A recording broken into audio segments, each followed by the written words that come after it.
This is England. England, England. KB Terrace talking Bush. Let's have it. Back 66 when the world was won. Bobby Moore lifted #1. Showdown fans for the generation. Heroes of the English nation. Years went by but we stayed true. Following England the whole world through. Every club and every town. Never let the three lions down. Raise your Scotland to the sky. Hear a million voices cry.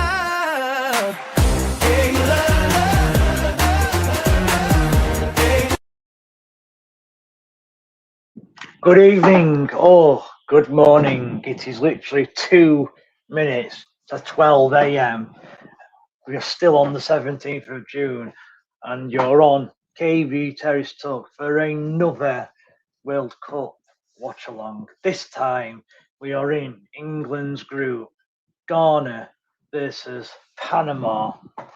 Have England got anything to worry about, you say? Well, if you join me today and join me in watching the other Group L game, we can find out together. As the game is kicking off in a couple of minutes' time. I've got, the viewers are going up already, so thank you to anyone who is joining me. I have just got to put the link out on Twitter, which I have done. I just want to make sure you can all hear me, which you can. Interesting lineup is this one. Obviously, quickly, I'll just give you my. In a minute, I will give you my view of the England game. This is why I didn't kind of log on to the earlier stream with Lee and Luke and Phil. Because I was going to give my view on this stream. I'm just going to quickly send the link out to as many people as I can. So we've got the as many people joining.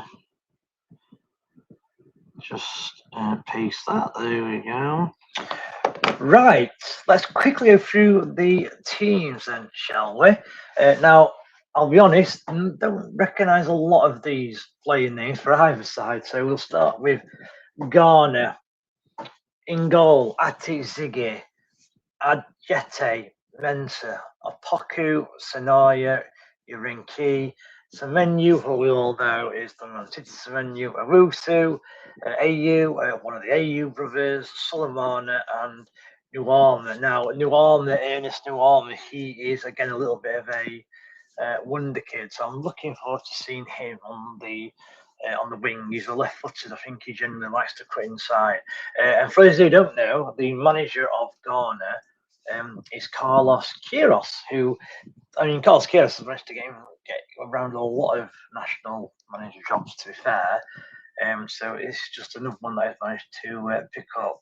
And for Panama, as we're about to kick off, in goal, Mosquera, Blackman, Cordova, who plays for Norwich City, Ramos, Harvey, Andrade, Murillo, Martinez, Rodriguez, Barcanas, and Waterman. Again, I'm not really sure on those plays, to be fair. As I said, I know that Cordova plays for Norwich City in the English Championship, and we have kicked off.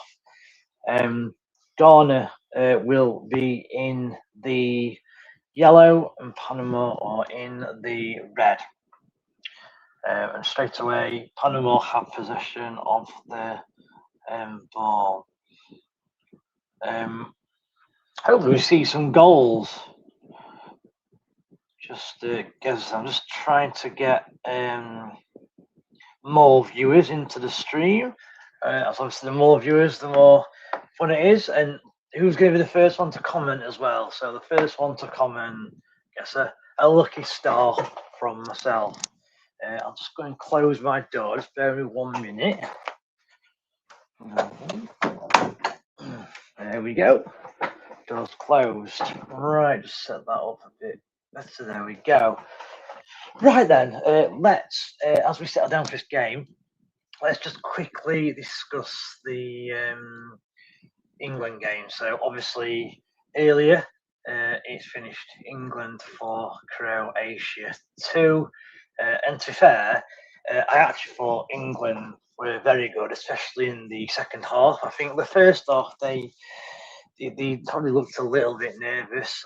I think we were all surprised by Croatia's press. I thought Croatia's press was excellent. In fact, that first half press was the best press I've seen in the tournament so far. There's a chance straight away for Panama, the ball into the box, and it's a good kind of strike, and it's quite a comfortable save for the Ghana goalkeeper. But it's a great start from Panama, and straight away it looks like Panama are really pressing. Just as I was talking about Croatia pressing, Panama pressed the ball high, and now they've got the ball deep in the Ghana half.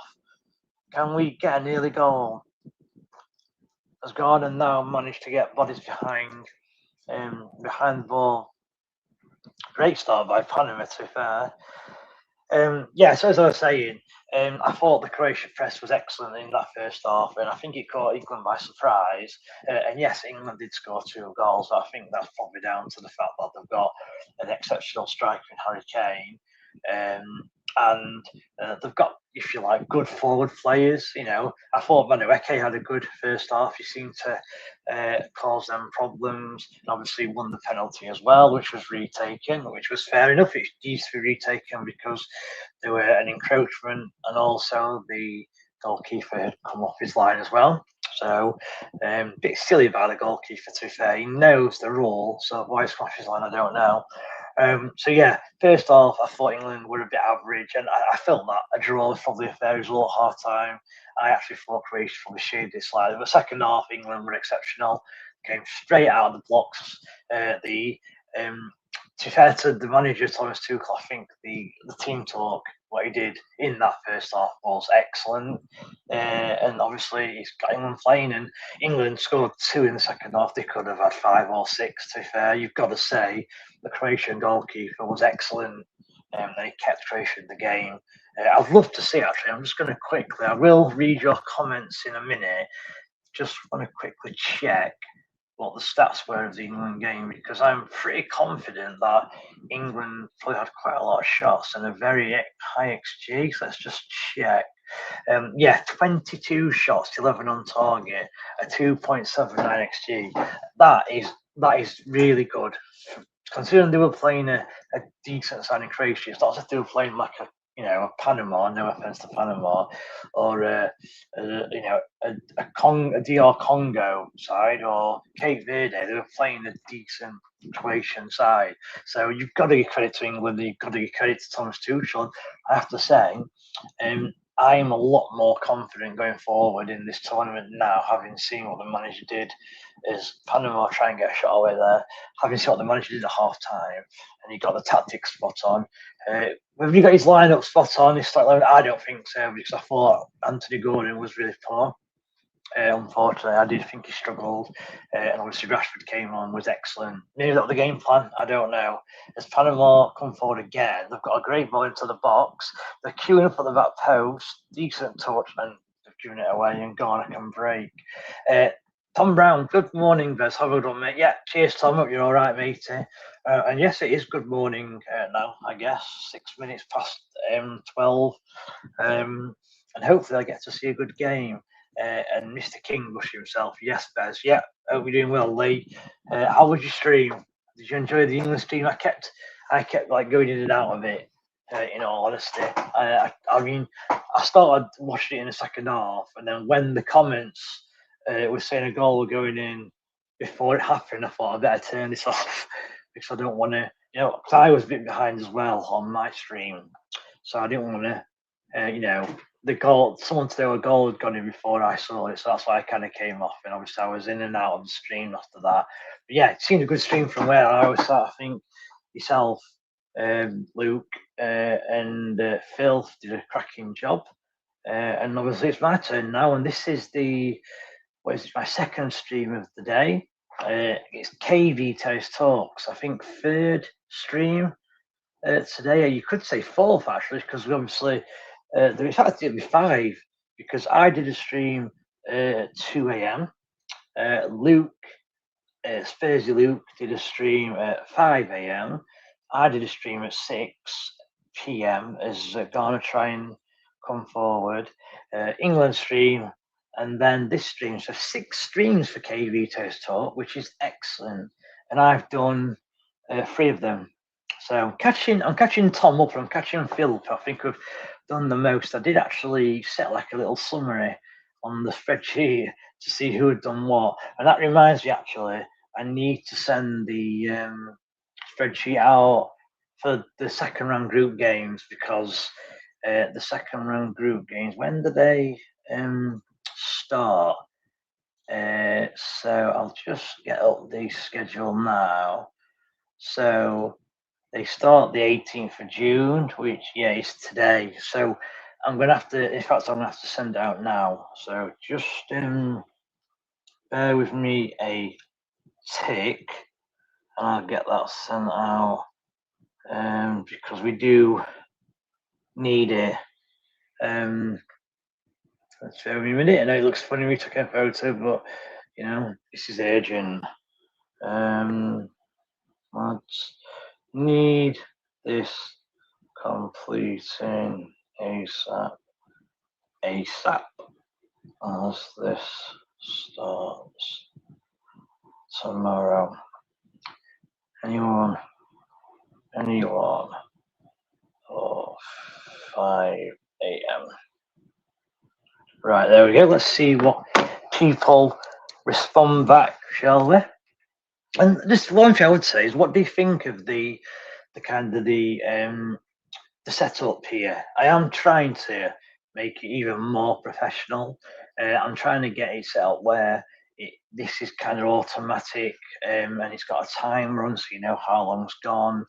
And you know, if a goal goes in, it flashes up goal and all that. So I need to, we need to get it done for this World Cup. So then, when we go into next season, because you know, speaking to you know, the owner, Mr. Bush, we are going to try and do some streaming next season in the English League. I think, I mean, I'll be doing a lot of the EFL, because I'm a bit of an EFL lover as opposed to the Premier League. So I think we do Premier League ones anyway.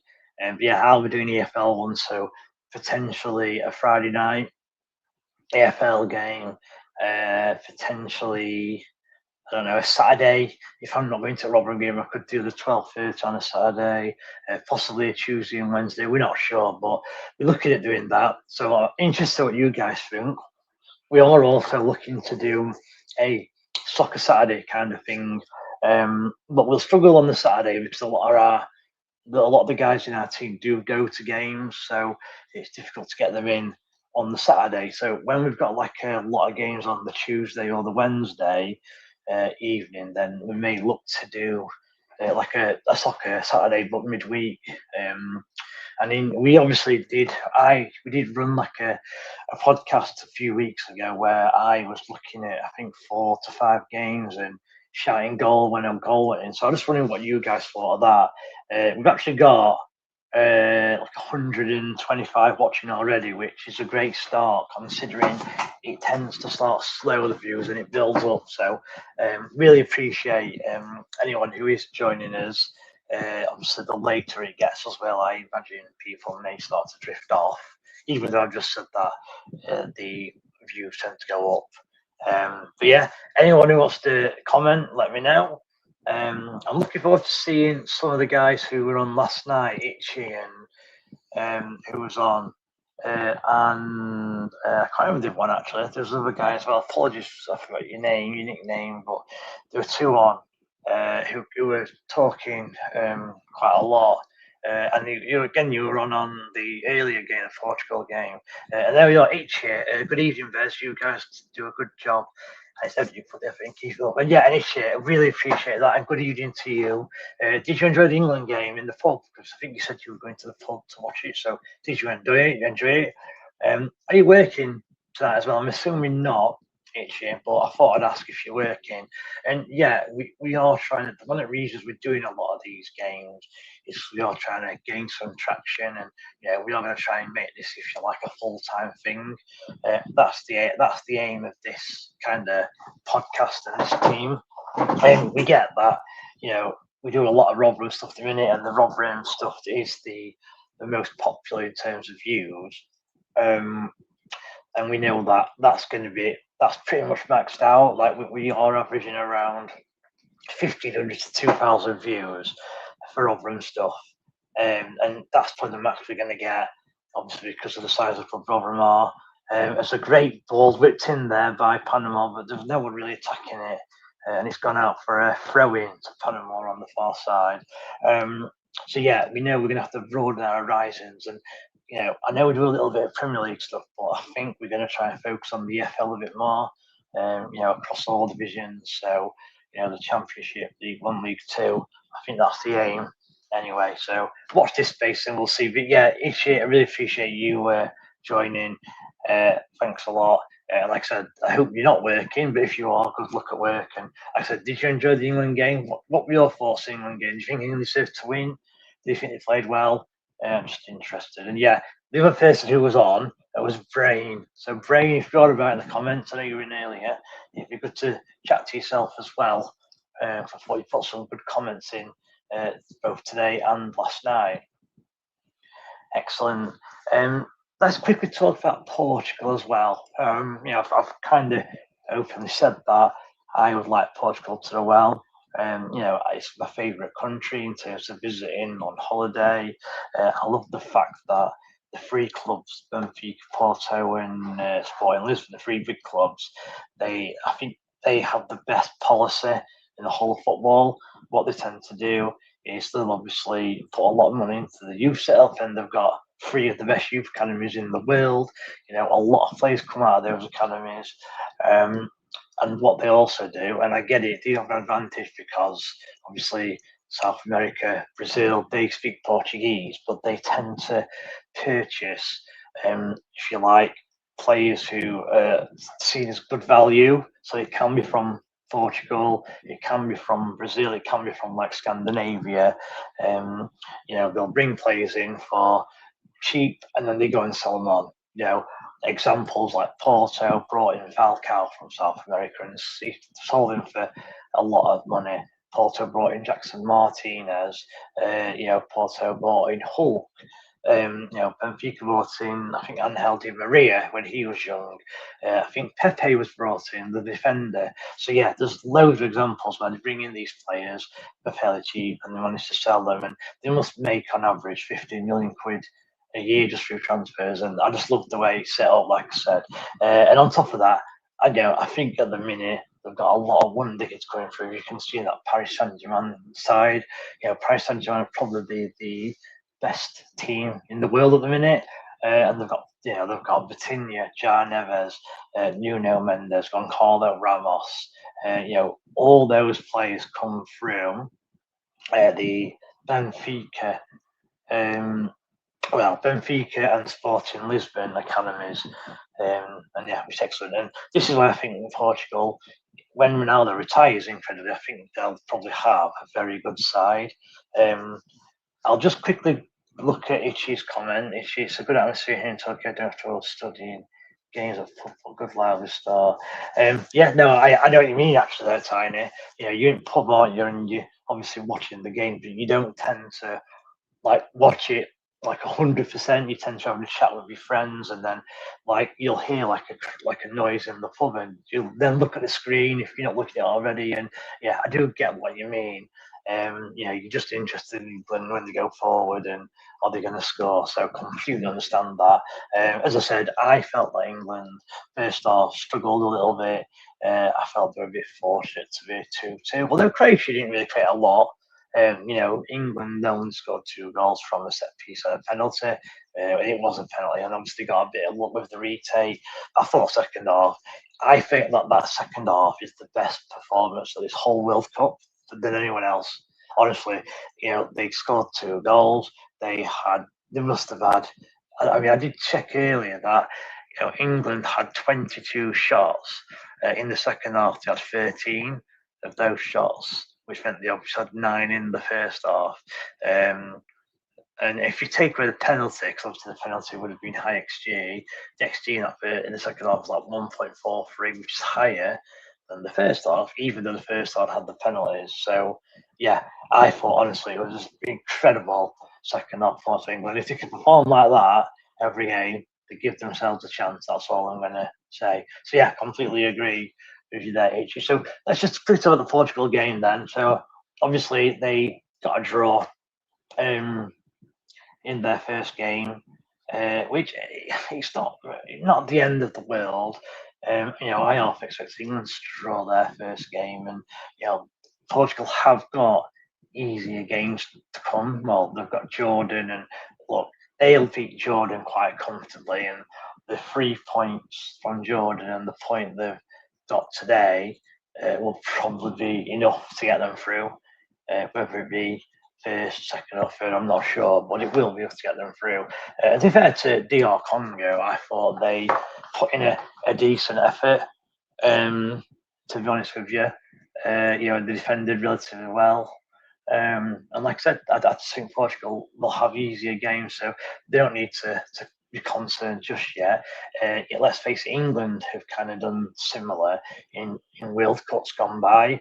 I remember, I can't remember which one it was, but I remember when they played USA in the first game, and obviously they should have been beating USA. USA are a lot better now than they were back then, and they ended up drawing 1-1 when Robert Green, the shot that was rolled, and Robert Green put his hands down, it kind of went over his hands into the net.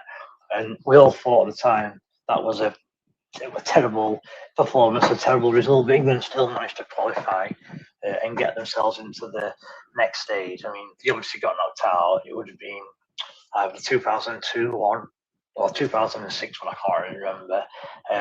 But yeah, James, welcome, my friend. Are you a Rotherham fan, James? If you don't mind me asking, I do know of a James Smith who's a Rotherham fan, who actually used to do YouTube. I don't know if that's yourself, but I used to really enjoy Smithy's, if you like, YouTube videos. I thought Smithy was the best kind of YouTuber, or the best Rotherham YouTuber, sorry. And I have to say, I've used he's done a couple of videos where he's recorded the away crowd, like Aston Villa and Leeds, and I enjoyed watching them. So if that's you, well, hello. If it's not you, then don't worry. Hello anyway. So does Ronaldo slow up Portugal's side? I think the answer ultimately at the minute is yes, he does. But I don't think he affected it too much today. I think if you watch I found that the first 10, 15 minutes, you could see Ronaldo were trying to prove everyone wrong. And I can remember there was one point in the first 10 minutes where he kind of picked the ball up in his own half.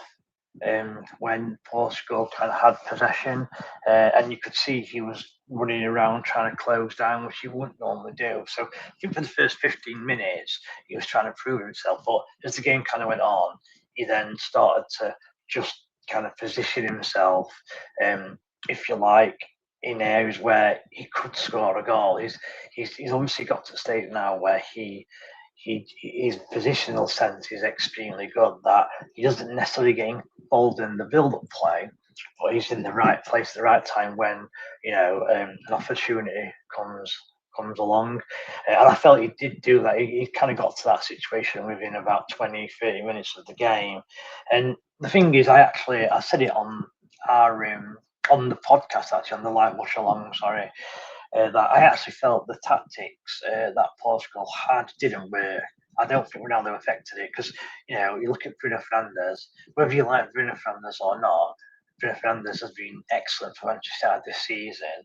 And do you know what? He's been that good, Bruno Fernandes, that I would put him in the same. I would kind of, the argument about Bruno and Kevin De Bruyne. Don't get me wrong, Kevin De Bruyne was a better player than Bruno is now, but Bruno's had that good a season that I think it's not as it's a bit closer, their qualities now, than it was. And Bruno Fernandes had a shocking game today. He didn't pick up the balls in threatening positions. He seemed to drift around, not really seeing a lot of the ball. And when he did get the ball, I don't think he had much option. And a lot of passing was backwards and sideways with Portugal. And I felt that Ronaldo had nothing to do with that. I think you could have put Messi up front, or you could have put Harry Kane up front. And we'll talk about Kane later because I know he dropped really deep today. But even if Harry Kane was in that Portugal side, I think he'd have struggled. And this is the thing with Martinez.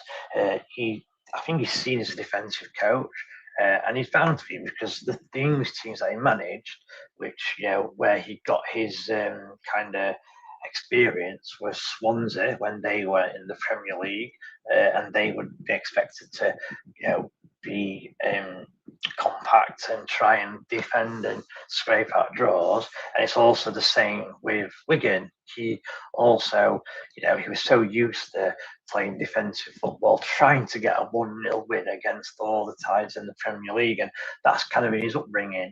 And, like you said there, James, I'll come to you in a minute, but he had this Belgium golden generation. And they did get to semi-final, to be fair, but you could never see Belgium winning anything, even though they had pretty proper players. And I think Martinez does have a lot. He has a lot to answer for with that. And like you said there, Roberto Martinez flopped with that all-star Belgium side. I have a feeling he'll flop with the slow-star Portugal side, and that's what concerns me, James. Now, luckily, I don't know if you've seen, but it's been confirmed in the media that Roberto Martinez will leave Portugal after this World Cup. So if they have got this golden generation, which is still coming through, they've got for example, player at Porto at the minute called Rodrigo Moura, who looks an exceptional talent. He's only like 17 or he might be 18 now. He's coming through. As I said, they've got others as well. Don't know where Antonio Silva were today, because Antonio Silva, Benfica centre off. He's not been picked in the squad. Again, I don't know if he's because he's injured or what, but you've got another one there. I think he's 2021. So, yeah, luckily for Portugal, this is Roberto Martinez's last tournament. And he leaves, and let's hope they get the next manager correct. Now, there were rumours, James, if you know, that Jose Mourinho had agreed to come to Portugal, so it was agreed that Martinez would leave and then Mourinho would take over. But because Real Madrid came calling, he's obviously had a change of heart and he's gone to Real Madrid. And I have to say, I like Jose Mourinho. I hope he does well at Real Madrid, but I was looking forward to seeing Mourinho at Portugal. I mean, wouldn't you love that? Mourinho at Portugal, Pep Guardiola for Spain. That would have been interesting. Although I don't think Guardiola will ever manage Spain because obviously he's a Barcelona guy and they obviously part of the Catalan, and the Catalan are trying to break free from, if you like, Spain and then the capital, which is Madrid. So whether Guardiola does take the Spain job, I'm not sure. So yeah, but yeah, I completely agree. Martinez flopped with that Belgium side, and I think this tournament I can't see Portugal do anything because of Martinez. But luckily for Portugal, he is leaving after this tournament, so hopefully it doesn't ruin them too much. It's a shame for Ronaldo. Obviously, Ronaldo's last tournament, you expect, so it's a shame for him. But let's face it, whether Portugal's got a good enough side to win the World Cup anyway, I'm not sure. Yeah, they've got probably the best midfield there. In fact, they have got the best midfield there, aren't they? Because when you've got João Neves and Vitinha, who, as a team at PSG, kind of ran the midfield, and sort of just ran the midfield in the French league, they ran it in the Champions League as well. And the fact they can play together, again, he's excellent. And then on top of that, your third midfielder is Bruno Fernandes, who again has been excellent for Manchester United. And this is what I'm saying: they've got three of the best midfielders in the world now, and they just didn't seem to click at all. And whether that's a Martinez issue or whether it's just a player issue. Let's face it, did England have the same problem with Scholes, Lampard and Gerrard? Not sure really. It could be like that. The reason I don't think it's like that is because of what I've already said. Obviously, Vitinha and Neves can prove they can play together for PSG. So it's just about fitting Fernandes into that team. But let's face it, Fernandes, he prefers to be like an attacking midfielder anyway. And because of Vitinha and Neves being quite, if you like, a bit deeper, then that allows Fernandes to get further forward. But I do think that was an issue because Hernandez likes to be the number 10. But he also likes to drop deep to pick the ball up and spray balls out wide. But when he's dropping deep, it means that you've got no support for Ronaldo. And I think I found that today. The wings were too wide. And it just left Ronaldo isolated because you've got Ronaldo and you've probably got two centre backs, a defensive midfielder, all on Ronaldo. But your wingers who, if you saw, they were really wide, so they were nowhere near Ronaldo, and then you've got Bruno Fernandes just dropping deep to get the ball, and I think that's why it didn't work, and I think that's why it wasn't Ronaldo's issue, as per what James asking there. Justin Miller, this shows a bit more calm. Wish he was a wild TikTok live. Was going mad. Yeah. I only caught bits of it, but he seemed to be really excited, Lee, especially after the game. I just wonder if it's because the England actually won and they played quite well, so maybe he has got a little bit excited. But he really did seem excited, to be fair to him. You think he got banned? I don't know. I mean, Lee, if you're still there, Lee, did you get banned from TikTok? Just interested. He's very entertainment, to be fair. I don't know why our fans don't like him. I worry he will sack it off because of the rubbish he gets. What's your thoughts? Well, it's difficult. I'll be honest. Because if you like, I was almost probably the third person to be confirmed on the podcast. I think you had obviously Lee himself, and then you had Phil. I think Lee and Phil were already, if you like, friends before this. And then I was probably the third person to be confirmed. He does talk to me quite a lot, Lee, and I have to say, a lot of the time he kind of faces like he just he gets his stick. He gets people saying he talks rubbish, or he has no source, or he doesn't know, and he gets the rules wrong, etc. And for the most part, he does tend to not ignore it because obviously he likes to kind of fight back. But there are times where he does, it does get to him, and he does get him down, and he does think, you know what, I'm not going to do this. But I think ultimately, even though he does feel like that on the odd occasion, I think he's got that much passion for the podcast and trying to grow, if you like, this channel, that I think that'll overwhelm the fact that he does sometimes get down from people constantly digging at him. So yeah, I don't think he'll sack it off now. The only thing that might happen, and I still don't think this happens either, Dusty, is he may decide to give up the Rotherham stuff because, again, he's had that thought as well. So at the minute, obviously, Bushy gets involved in Rotherham side, EFL side, and then also the Premier League side. He may end up giving up the Rotherham stuff, and he's already said that he'd pass it on to myself and I would manage it. That has been spoken about. But I don't think that'll happen either. I think he loves the Rotherham stuff that much. I think he'll just continue with it. To yeah, so nothing to worry about, Dusty. I think he'll be here for the foreseeable future. And we've got, to be fair, it's 12:30 on a Thursday morning, and we've got almost 200 viewers, which is exceptional. So again, I really appreciate anyone who's watching. A lot of you all are on X or Twitter, and there's not a lot happening in game, to be fair. Panama started really well, but the game seems to have died out a little bit scrappy, which maybe you'd expect that, I don't know. As we've got the new Captain America there.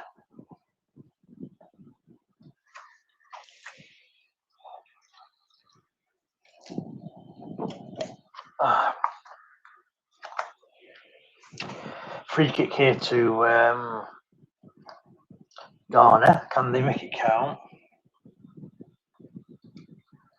The first bit of danger is for Ghana, to be fair. So can they, Ghana's got Semenyo. As the cross comes in, but it's cleared away. And to the box, and well defended there. And it's just gone backwards.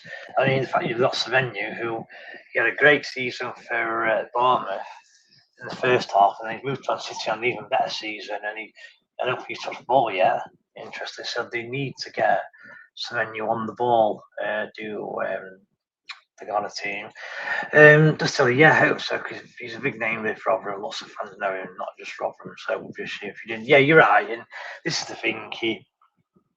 I know sometimes he doesn't maybe come across the right way, but he has got a lot of fans. And again, one of the reasons that he set this up in the first place is because he was getting inundated with requests from Rotherham fans saying, Bushy, we need you to start this. We need you to start, if you like, questioning the club on social media, getting a fan base behind you. Because look, we've done it, and look where the club's ended up, and that's why fans wanted Bushy to kind of step in.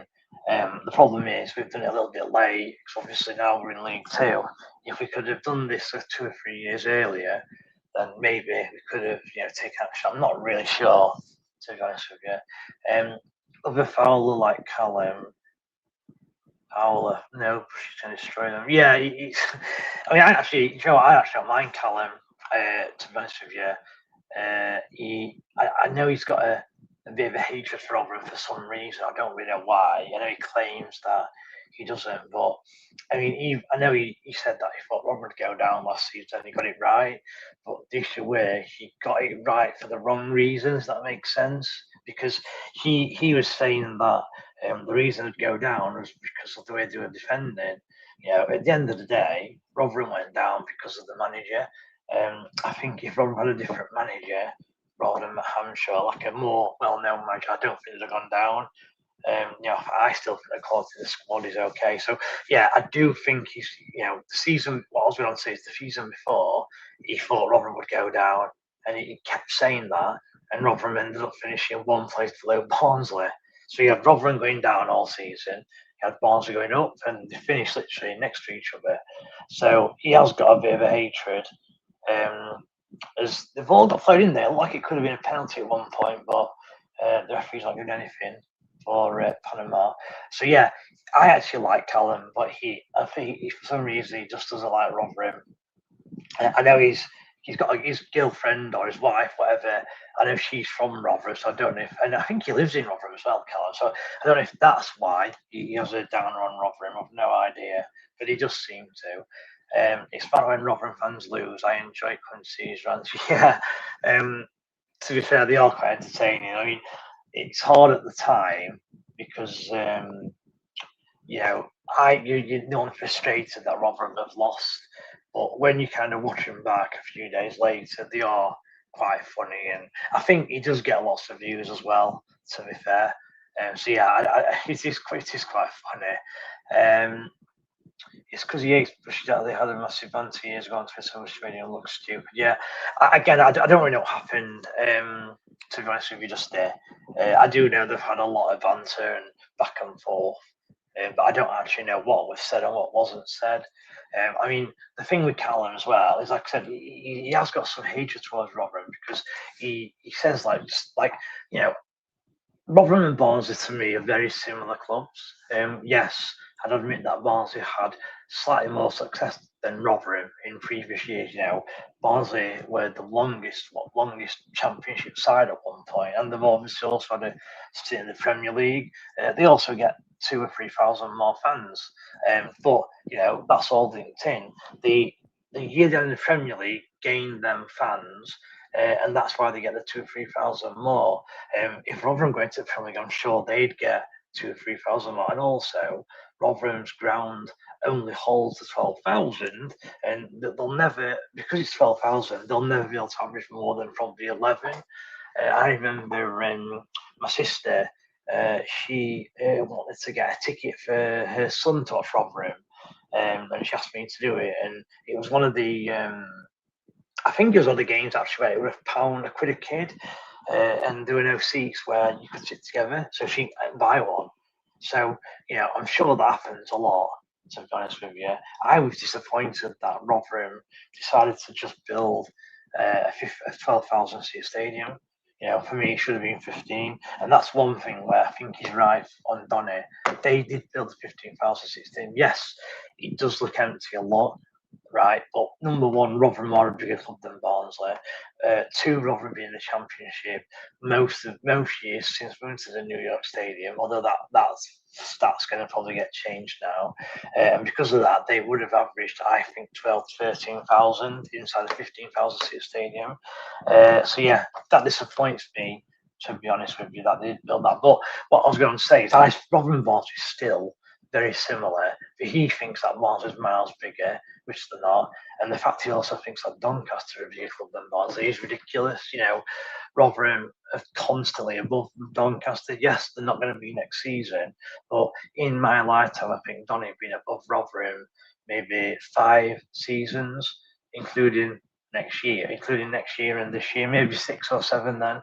And I've been watching football for 40 years. So Rotherham's been above them for 30, let's say, and they've been above them for about 7 or 8. There's a chance there for Panama, but it's blazed over. So yeah, and also Rotherham's attendance has been a lot higher than Doncaster's over the last 30 years. Rotherham never been a conference, so there's no question that Rotherham bigger than Donny. But he thinks Donny bigger, which doesn't make no sense to me. Even Mars fancied Bushy won it years ago. All right, I didn't know that. To be fair, I know that Callum did block Bushy. I mean, to be honest with you, I nearly. I'm waiting for us to get a little bit bigger, but I nearly messaged Callum because Callum and a Sheffield United fan, I can't remember his name. They do like a Yorkshire roundup show, and obviously they've got Callum on there who's a Barnsley fan. The Sheffield United fan's obviously a Sheffield United fan. They have like a Leeds fan on there. They have a Huddersfield fan who joins, and I was going to try and join from a Rotherham point of view. So I was going to, email Callum and kind of say that. However, I thought I'd wait until we were a bit bigger. But yeah, I was going to get in touch with Callum at one point, but I've never got around to it. But yeah, anyway, just how are you? I've not heard from you for a while. How are you finding the World Cup? Are you enjoying it? Do you think England's got a chance?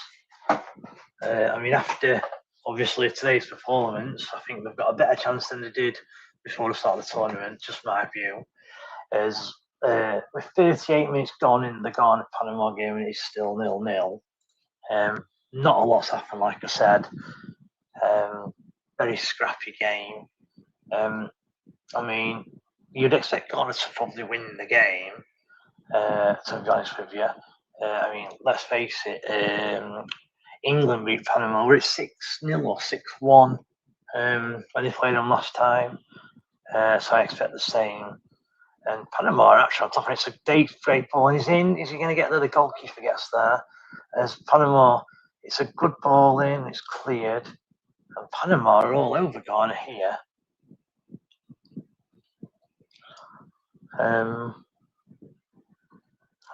Cross coming again. It's going to be cleared by Ghana. Wouldn't that be a conflict of interest if you thought Bushy? Yeah, it would. But I don't worry. I'd ask Bushy first. Don't worry. But the idea would be to gain viewers. So I would obviously go on his show as a Rotherham fan and give my Rotherham views. But that would get followers of that podcast, Callum's podcast, to us. And that's the idea. I mean, it's interesting. We have, like, even though a lot of our kind of podcasts and stuff are Rotherham based, we've actually got a lot of like Forest fans, Derby fans, Mansfield fans, Leeds fans. We've got quite a lot of different varied fans watching us. And if I can somehow if we can get some more, if we get some more fans of different clubs, that'd be great. So yeah, don't worry. I'd ask Lee first, see if it's all right, and the idea would be to get people to come across to ours. I don't think Bushy would be too happy. I don't know. I'll ask him first. I mean, Bushy. I don't know if he's on now. He's still there, Bushy. I don't know if you're in the comments, but Bushy's there now. I spoke to him about him before, actually, and anything that will help grow the channel, he'll be okay with. I'm sure of it. When do we get a new manager? Well, $1 million question, that, isn't it, Dusty? I have to say, this is the worst I've ever felt supporting Rotherham. Even when they were close to going out of business. I think I never truly thought they were going to go out of business, so I was never worried about it. So whereas this time I am concerned. Obviously, it looks like Ryan Lowe is not going to be the manager. Obviously, it was linked yesterday, I think it was, and he was one of my choices, but it's not going to be him. So look, I have no idea what's happening. The club aren't really keeping us updated. I guess McLaren has come out a couple of times and given a little update, but the fact that we've had two managers seemingly turn us down, and two managers who aren't even, the reputation's lower than Rotherham as a club. We're just in a bit of a mess, to be honest with you. I just, I just, yeah, I, until Stuart leaves the football club, it's just going to be a really horrible few years. I mean, we just need to hope that next season, look, Rotherham will be a big club in a small pond. In fact, Rotherham probably are the biggest club in that league now. You've not got like a Portsmouth in there or a Bradford in there who would challenge Rotherham to that kind of title anymore. So I don't think there's anyone else who could. I mean, even Notts County won promotion, so I can't see anyone else. Maybe a Swindon or Oldham, someone like that. But I still think Rotherham bigger than those two. So maybe we can hope that Rotherham do attract higher players, and they can just, if you like, luckily somehow get in the top three and win promotion. That is, that could happen. Um, I can't see Rotherham going down. I've got a couple of friends who, well, I've got one friend who thinks that we might be in a relegation battle. I don't think that at all, just because, you look at the standard of League One, it was horrendous. And a lot of the time we were sat there thinking, how the hell are we losing this? But we did lose, to be fair. But I think it's going to be even worse, the standard in League Two. I've got a Sheffield friend who he said the standard's horrendous, and I think it's going to be even worse. And we've still got decent players. Denzel Hall, I really like. That Kevin Lee looks a decent player, the youngster. I think Joe Rafferty will do better in that league. So, at the minute, I don't think we'll go down, but it's whether we can get promoted. He's been doing it like 10 years. You're doing it a year near 2K. Bush has over 20 games. Yeah, he does. So, that's right. We've been doing the channel near enough a year. We started in August, so we've still got a couple more months before we've done it a year. And the fact we have got 2K, average 2K, is really good, to be fair. He's absolutely brilliant, in fact. Callum Fowler's been doing it a while, and look, I think he gets an average of like 15 to 20,000 fans per video, which is what we're going to try and do, I think. That's the aim. And you're right. Bushy has 20,000 fans on Instagram. He used to have 20,000 plus on Twitter, but his Twitter got if he got hacked or banned or whatever, so he had to restart, and that's why he's not got as many fans now. I think we are going bust. I hope you're wrong, Dusty. I mean, it wouldn't surprise you, as I've already said, I'm quite concerned. But it's all in, obviously, Stuart's hands. I mean, Stuart is quite an old guy. He may end up just passing away, and I don't know what happens then, to be honest with you. I hope you're wrong, but it wouldn't surprise me if that's the case. Hull will not be here. Probably right.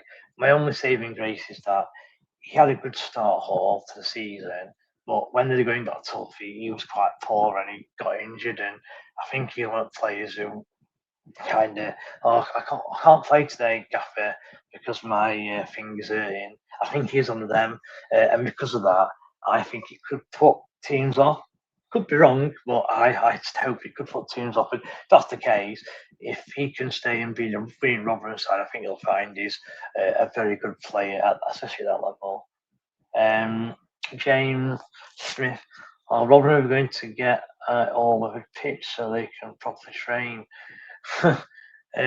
Well, your guess is as good as mine. I mean, again, the question seems to be, it sort of depends on the chairman and what happens to the club. I think while we're in under this regime of Stuart and his family, I think the answer is no. I think you'll find that Rotherham's training setup, youth setup, youth academy status and all that will be one of the poorest in the Football League, and it won't change until Stuart leaves. Which, again, it could be soon. I don't know. I mean, again, whenever he comes on the media and he does interviews, he just doesn't look good at all, does he? And look what Forsyth's up now is just ridiculous with the managed situation. I mean, there's a lot of confusion as well because the fact that Rotherham appointed Steve McLaren as like head of direct football or whatever it is, you think that's a brilliant move, but then they can't get a manager in whose reputation is quite low.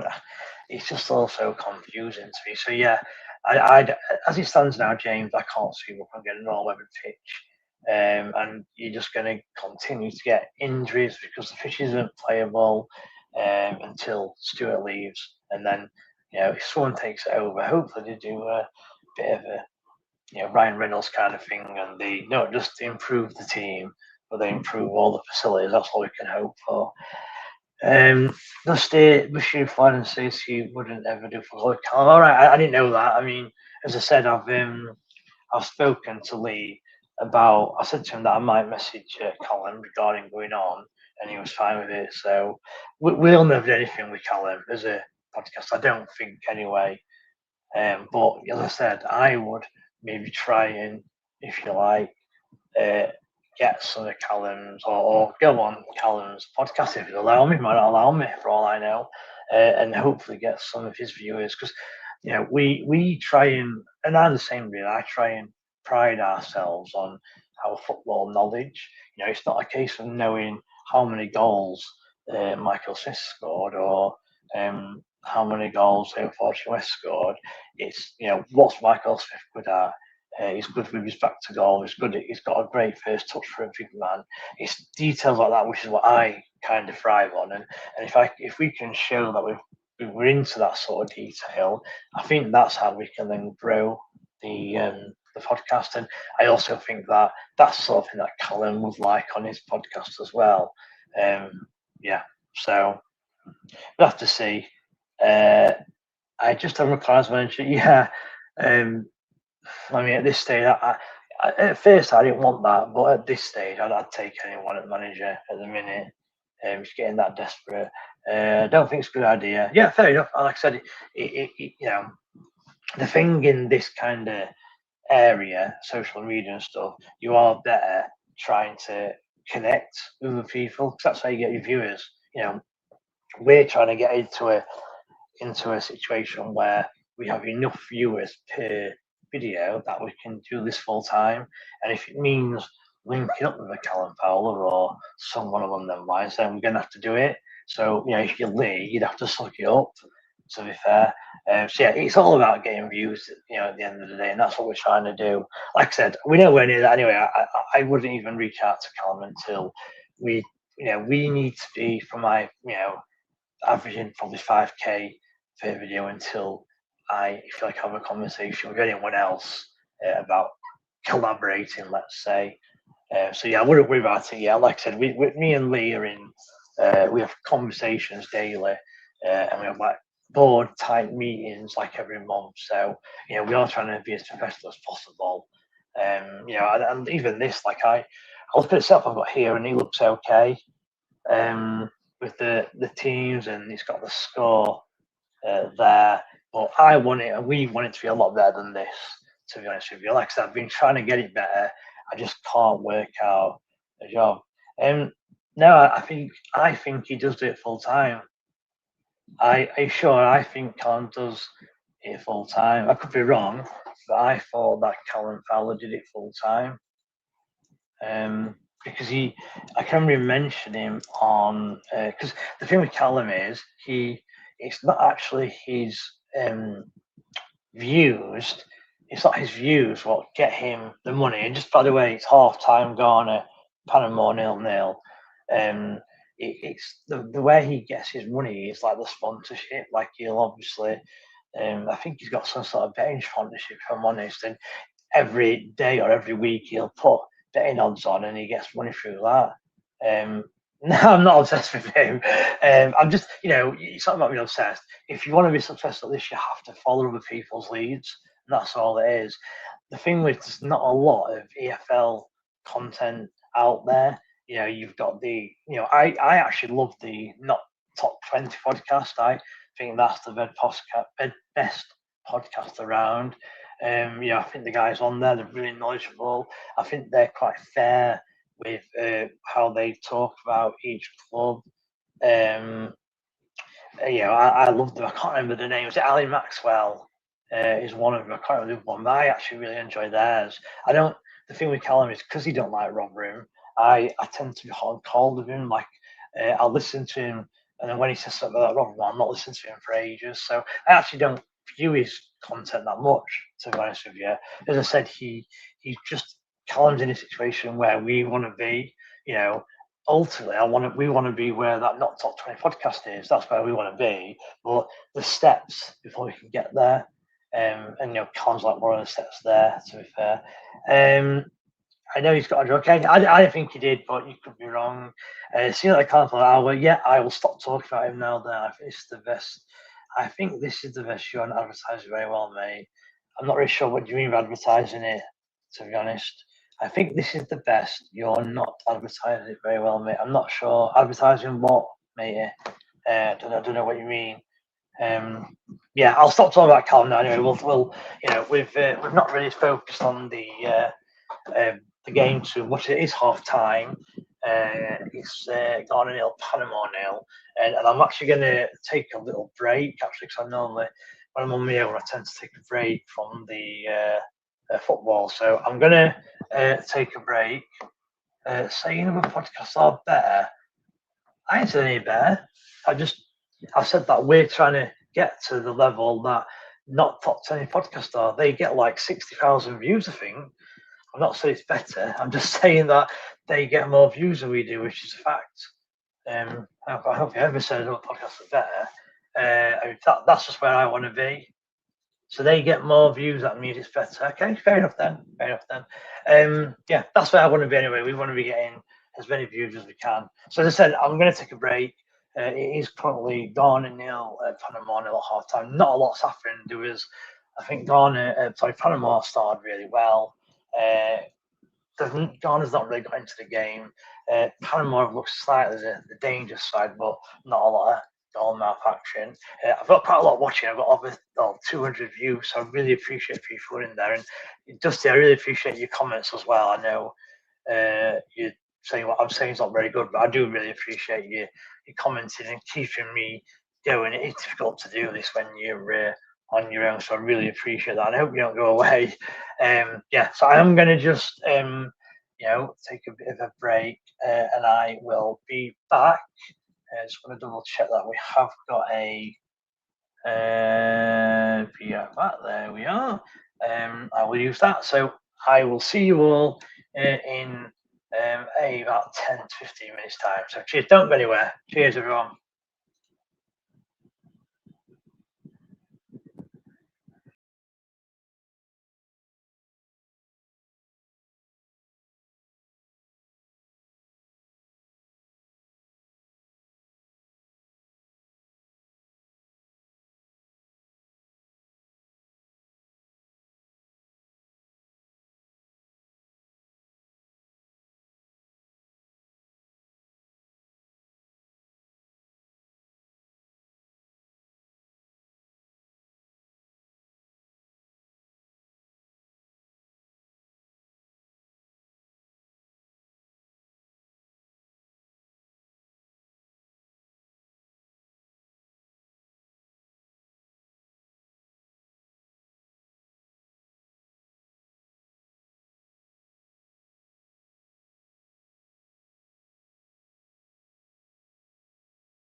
Right, we are back. A little bit late, apologies for that. As we've played a couple of minutes actually of this second half, and it's still gone nil, Panama nil. Itchy UK, we're the Red and White Army. Yes, we are Itchy. We're the Red and White Army. And Dustin Miller, up the Miller, yeah, up the Miller's Dustin. Hope you're well, mate. So, what's your you got Dustin Miller? What's your times two mean, by the way? It just says Dustin Miller times 2S. Just wonder what that means, mate. Spills fifth looks better club. There's a chance there for Garner, but the header straight at the goalkeeper. I don't know, just to be fair, if that is something. I do find it strange that he's he's coming Phil Smith, and he's gone really quiet now. So I don't think he's going to run a club. To be honest with you, I think I think he'll not be here soon, Phil Smith. To be honest with you, just my thoughts. Why do you think he will be then? Do you think he will be Phil Smith? As the ball gets crossed in by Panama and it's been cleared.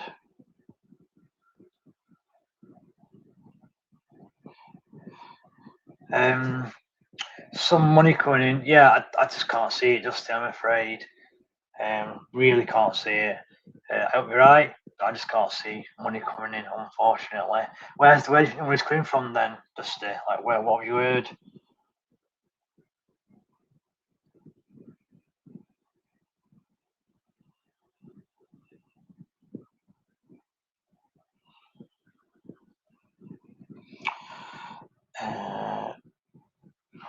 Dusty, he sponsored shirt arms. What is that? Phil Sif has?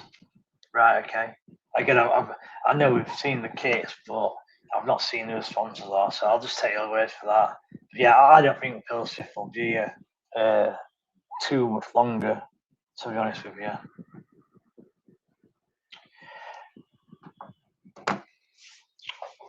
But thanks for the comments, Dusty. As yourself, as well, Itchy, are you still awake, Itchy? I assume your body clock is where you're awake at night and then asleep in the morning, because I'm very similar. When you get into this habit of staying awake in the night and then you wake up next day and you're tired, has Garner have a chance? And the guy, the number 3 there for Garner, Urenki, off balance, I think he were, and he's smashed the ball way over the top, more like rugby, to be fair. Justin Miller, trust me, he's got the money. Who's got the money? Justin, is that Phil Smith? So again, if it is Phil Smith, he's got the same amount similar amount of money than Chenny Stewart has. Like, I think you might have got slightly more, but it's not a lot in it, to be honest.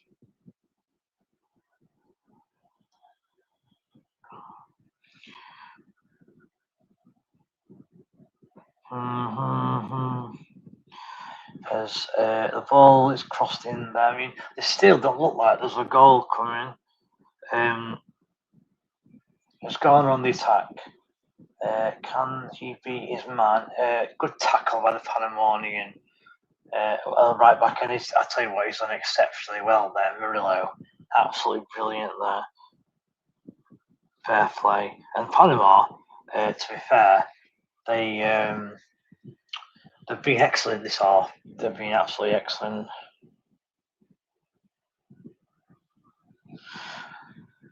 As Panama again put under a bit of pressure there. It's gone back to the goalkeeper. And look, we've got over 200 people watching, which is incredible. I really appreciate you all tuning in at this time of night, listening to my, if you like,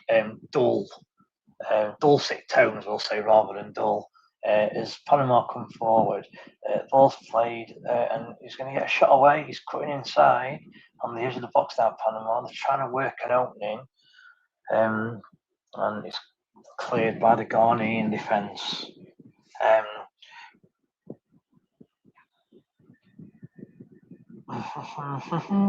Can someone break deadlock? It looks like Panama are going to break it if anyone is. Again, it still doesn't look like anyone's creating a chance. It's great play. Panama had the ball back on the Ghana half. Shot comes in, but it's blocked again. Can Panama break the deadlock is the question.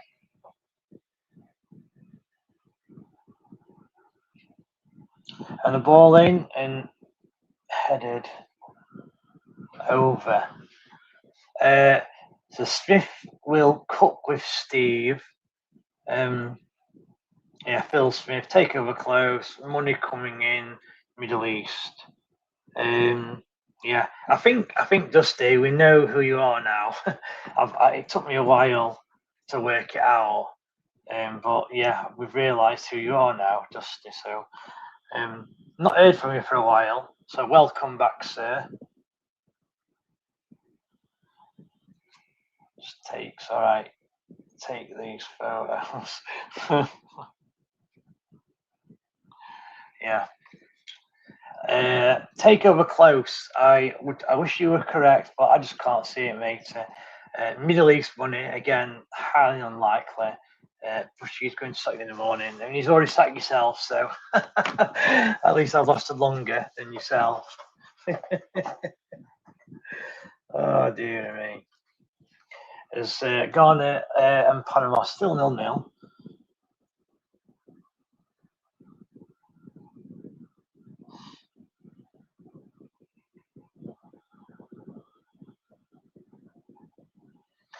Panama controlling possession as well. It's fair play. As again, we've got 200 viewers, which I really do appreciate. If anyone else wants to comment, then please do so. I think Dusty's probably had a little bit too much of something. As the ball is played in Panama, they're trying to create an opening in Panama, but they just can't do it. As the ball's clear now, Ghana could be on the counter attack, and it's Semenya who tries to run. I have to say, Semenya is hard to touch the ball for Ghana.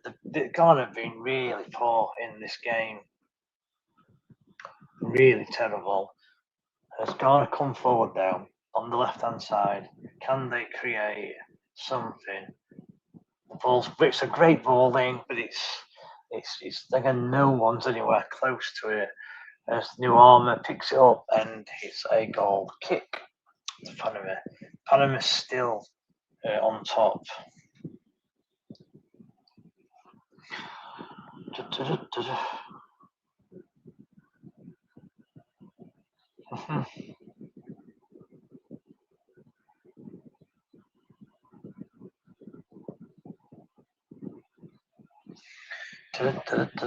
I've seen him in the Masons with Steve McLaren. Who's that then? Who have you seen in Masons? Dusty? Again, you're about Phil Smith. I mean, I'm just speaking to Push here.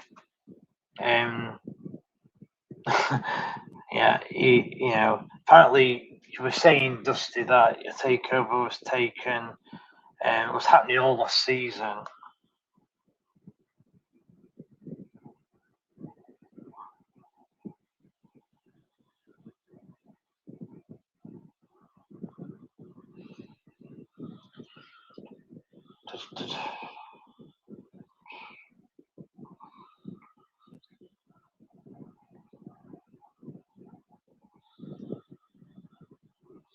Right then, Panama still the team who are on top. I'm just going to look at the stats for the game actually, because it must look like Panama are on top. But even though they're on top, they don't look like scoring. I mean, if you're gone, you've got to be disappointed. I did mention that there was a sub made in the second half. Atizige got brought off because he was injured, which is the goalkeeper. So they've swapped their goalkeeper of Ghana. So it's just something that I didn't mention. So looking at the stats, Panama was 65% possession. I mean, I have to say I didn't realise that. Even though on paper, Ghana seemed to have the better side, Ghana are actually ranked 73rd in the world, and Panama is highest 34th in the world, which is very surprising. So just looking at, let's look at some of Panama's recent results. They lost to Brazil 6-2. They've beaten teams like Guatemala, El Salvador, they beat South Africa, they beat Dominican Republic. They drew with Bosnia, to be fair. So, to be fair, they're actually not. They must have improved over the last 8 years since England last played them in 2018. Fair play. And Ghana, I mean, just looking at Ghana, they have lost. It's Ghana make another sub. It's my recommendation, Ernest Nwame, who's come off. And it's Thomas Asante who's come on as well, who, he started his career at Salford, I believe, and he ended up going to West Brom and then Coventry. So, yeah, that's an interesting sub. But just looking at Ghana's, their current form is not very good. They've lost 1, 2, 3, 4, 5 games out of the last 6. And the other game they drew 1-1 with Wales. I suppose you can, Mexico are a decent side. They lost to Germany. They lost to Japan. The teams they beat before that are teams like Comoros and Central Africa. So, okay, interesting. We've got the King back in. That's definitely Adam on the March Pass. Also, Caesar having to take over on Vancouver. Yeah, I think it is Lee. I think Mr. Miller there is our good friend. Yeah, A for Adam. Yeah. Jealous of Bez because he has good knowledge. Yeah.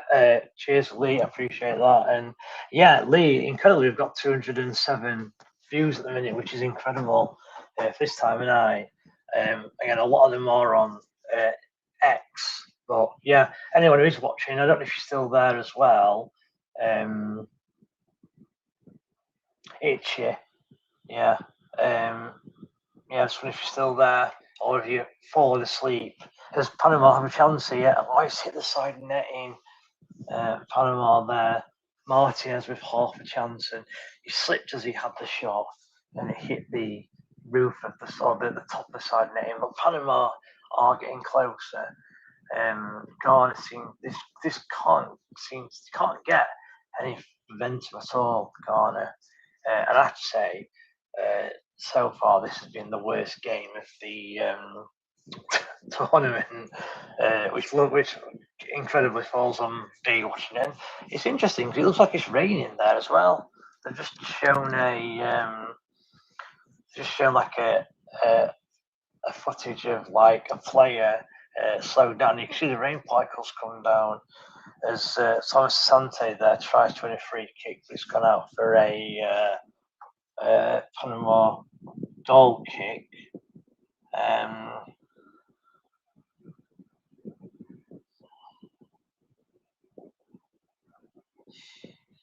As Panama quickly take the goal kick. It's cleared up the field and Ghana now playing midfield. Are we going to see a goal in this game, or is this going to be the first 0-0? So a great first touch there by Thomas Asante. To be fair to him, he's now a Premier League player with Coventry. So whether he gets a game or not for them in the Premier League, I'm not sure. But good luck to Coventry and Thomas Asante and Frank Lampard. I actually hope they do well. I've said all along that we've obviously not got a lot of good or top level good English managers, which is why we've ended up with a German manager. But it's just got to come forward here. There's got a chance here, and it's a waste opportunity. But they have won a corner, I think.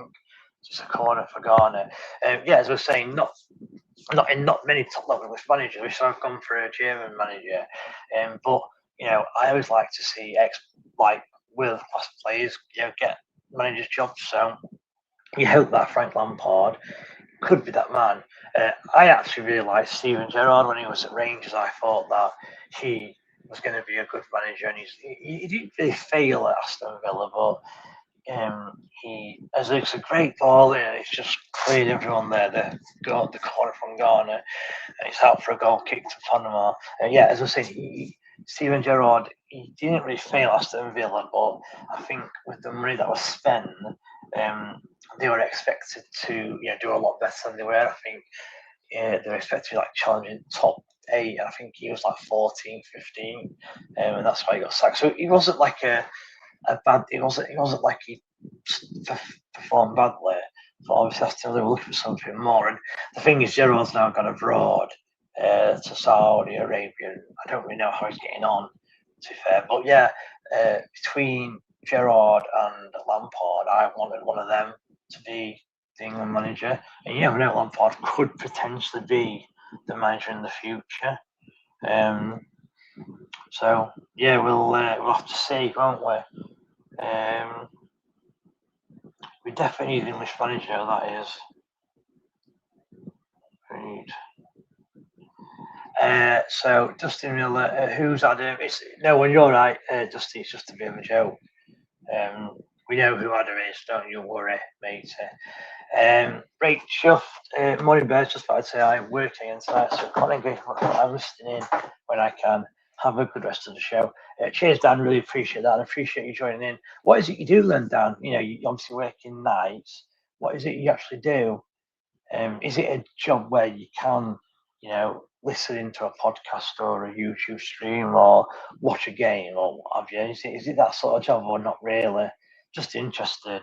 But yeah, we're up to like 211 now viewers. Panama come forward. It's a decent effort, but it's straight into the keeper's gloves, and Ghana can reset. It's interesting because the Panama number 2 there, Flackman, when they kind of took a close up of his face, he looks a bit like Benny. She knows of Benny. I was just thinking, it's a shame that Ogbenny, I just play for Ireland, doesn't he? Just play for Ireland. I was going to say, shame that Ogbenny didn't qualify for like an African continent. That's a great play there.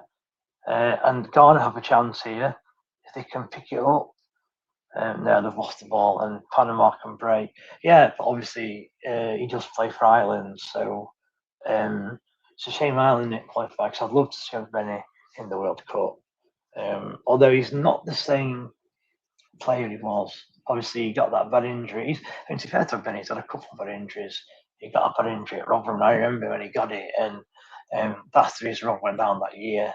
It was as here come Ghana. It's a chance. It's a great tackle. That is the best tackle I've seen at the World Cup. Jordan Ayew was about to put it into an empty net, and the Panama defender, Martins, I think it was. It weren't Martins because he's gone off, but the Panama defender slid in and cleared it. That is the best defensive tackle of this tournament. Absolutely superb, brilliant. And it's gone out for a corner to Ghana, but that had 1-0 written all over it. Jordan Ayew can't believe it. As we're about to take a corner for Ghana. 65 minutes gone. Can Ghana break the deadlock from this corner? It's a decent ball in. It's a head and he didn't connect it. Is that a penalty? I tell you what, it looks like Ghana could have a penalty. There's a Ghanaian plane rolling around the penalty area. As play carries on, this is surely going to go down to VAR. Ghana pick the ball back up, and there's a chance here. As Thomas Sante is in. Is he in? He's turned. His shot is blocked. As the Ghanaian player finally gets up, it looks like he's limping. So it'd be interesting to see this back to see if it was a penalty or not. It looked like it could have been a penalty. As Panama come forward, it's well held, and the shot could have been a shot, but it's cut inside and he's got tackled. And now Ghana come forward, and all of a sudden it's opened up, and a misplaced pass, and now Panama come forward, and it's the fullback, and he's still going. He's got to hit the box. He's going to have a shot. It's a great shot, but it's just wide. He's just wide. Ramos with the effort, and sure they're going to go to the VAR room to check the penalty. As we've seen a replay now, he does. He chomps on his foot. This could be a penalty. Working in a petrol station only means it's all right. Fair enough then, Dan. It looks like there could be a penalty here to Garner.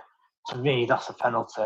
Having watched the replay, as we are having a hydration break, it does look like they're not going to go to VAR, which is incredible. How that isn't a penalty is beyond me. The Ghanaian player was running to get the ball, and they was like running away from goal, and the Panama player stood on like the heel of the Ghanaian player's foot. He went down. It did look quite painful, and the referees played on. And I can't believe they've not, unless they're going to VAR now. It's difficult when we've not got the sound on, to be fair, but how that's not a penalty, I do not know.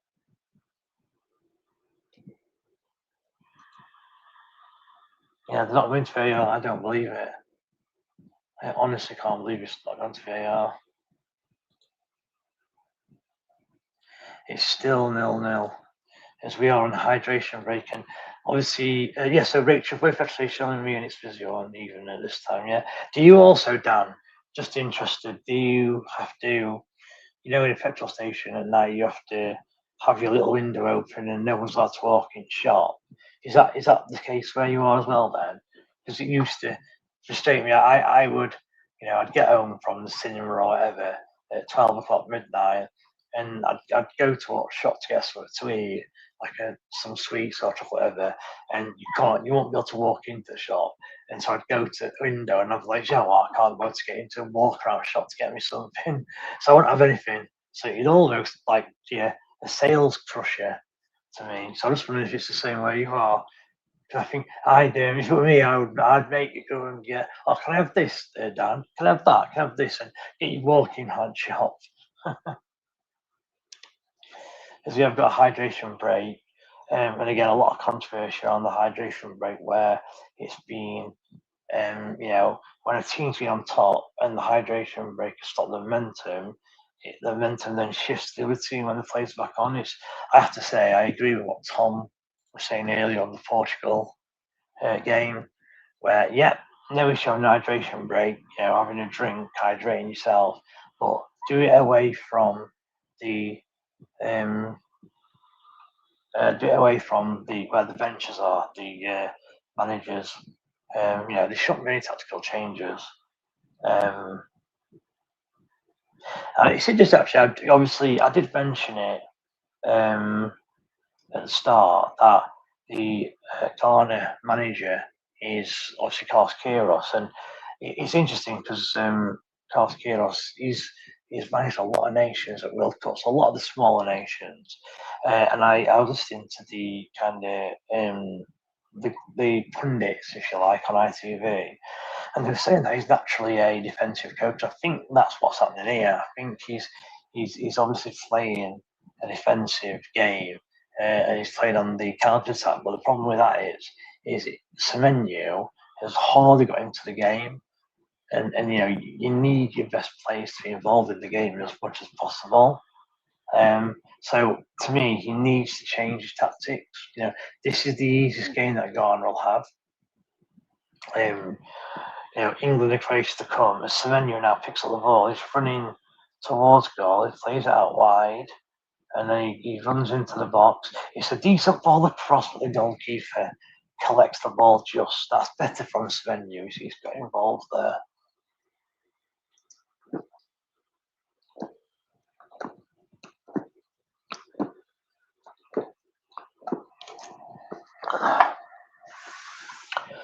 "71 minutes gone. It's still 0-0. Are we going to see a goal in this game, or is it going to be the first 0-0? Semenyo again is on the ball, plays it inside. Ghana, who are in all yellow. It's quite a nice catch. The Ghana kit, all yellow. He's beat his man here.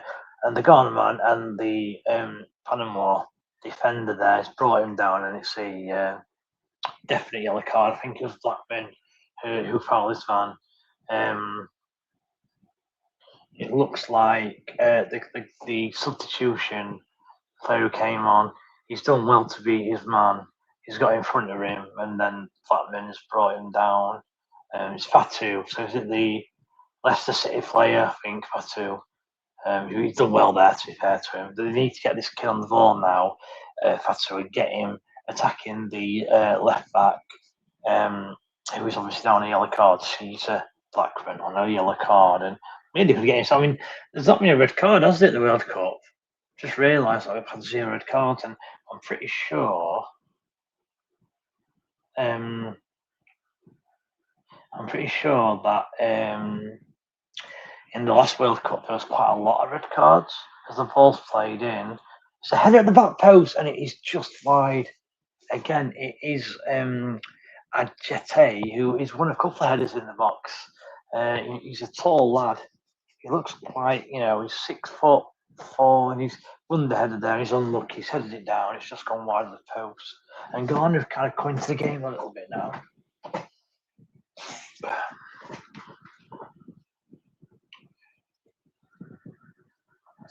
Come on, can there be a goal? Excuse me. Panama have the ball. Travelling towards Ghana in goal. It's a great crossfield pass. Now then, can he beat his man? He's got to the byline and tried to chip it across very low, and it has gone over the crossbar and out for a Ghanaian goal kick. We do have a game actually at 3 o'clock this morning. Uzbekistan versus Colombia. I'm afraid we've not got anyone currently who's going to stream that one. If we've got 216 people in the stream, okay, if I get 5 different people message before 1:45, so 1:45, that gives you 9 minutes. If we get 5 different people who message just one word, one letter, then I will stream the game at 3 o'clock. If not, then I won't stream it. So that's a challenge for anyone who's out there. I need 5 different people to send a message, and I will stream, or I'll do a watch along for the Colombia versus Uzbekistan game. But if not, then I obviously won't do. Okay, it's up to you guys, really. As we climb up to 220, can we get a goal in this game? I mean, I'd be gutted if we didn't get a goal in this game. Then I did watch that, and it ended up being 0-0. Right, as Panama come forward, and again, wrong decision making there. Panama stopped the ball though, and they're still trying to create something. I mean, both these sides, this is the easiest game both sides will play in the group. So I think they'd want to take advantage, and it's interesting because Panama's still attacking, but I would expect Croatia to beat both of these, which gives them 6 points. So the ball's played in, and it's just too high for the Panamanian striker, and the Ghanaian goalkeeper comes and collects. Yes, this is the easiest game for the two sides.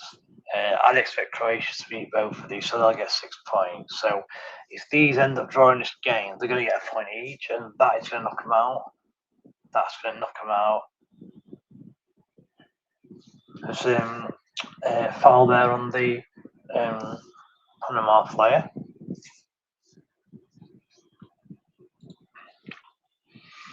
It's still 0-0. 76 minutes gone. Now we're just looking at the referee's view for the header at the bar post for the Ghanaian defender, centre back. Maybe he should do better, to be fair. He gets up, beats his man, heads it down, but he just heads it wide. He did have 2-3 players around him, so I suppose it would have been difficult to edge, kind of get your body in the right way to head it towards goal.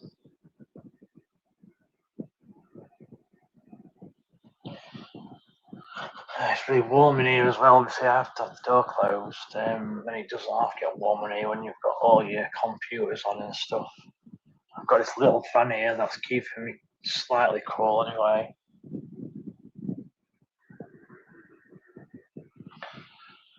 And this has been made for Ghana. Owusu is coming off, and number 8. So number 15 Owusu goes off. Number 8 Sivo comes on, and Ghana have one sub they can make now.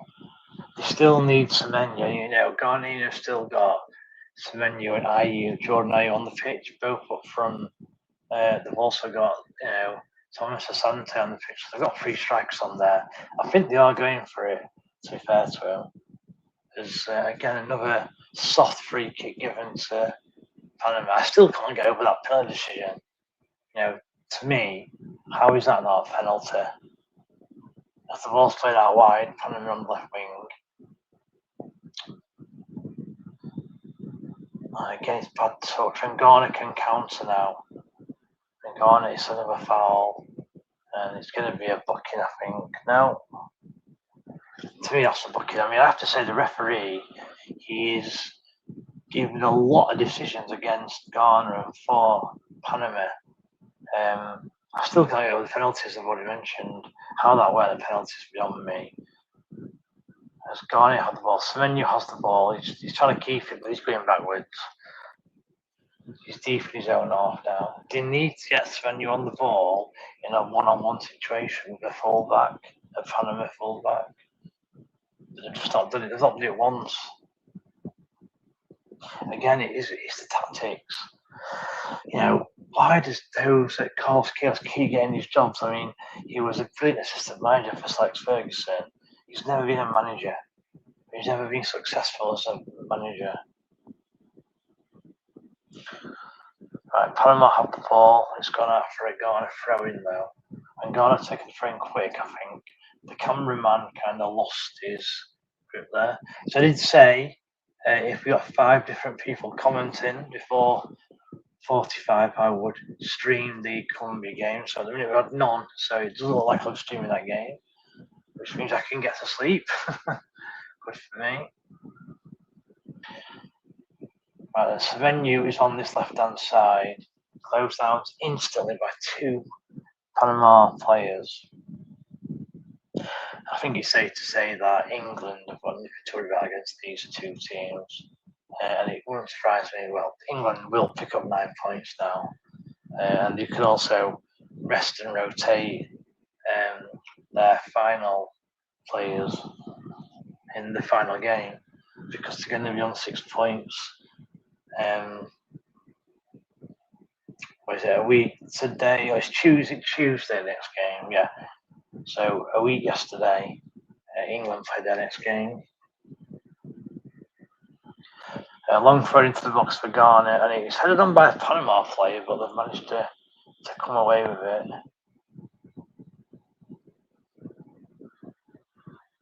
And Ghana pick up the ball in their own half.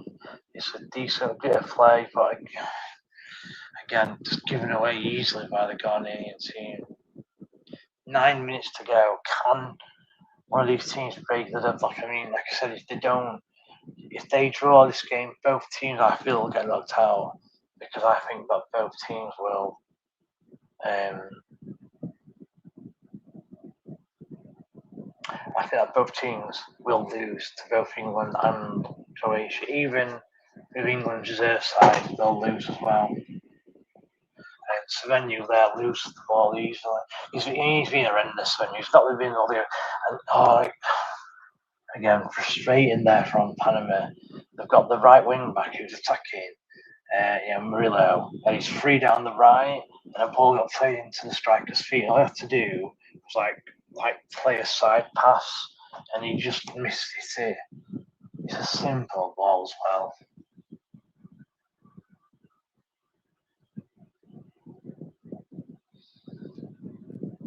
And again, Garner give the ball away easily. And Savenio, and here we go. They're away down the right hand side. And again, it's an early cross, but it's easily cut out by Garner.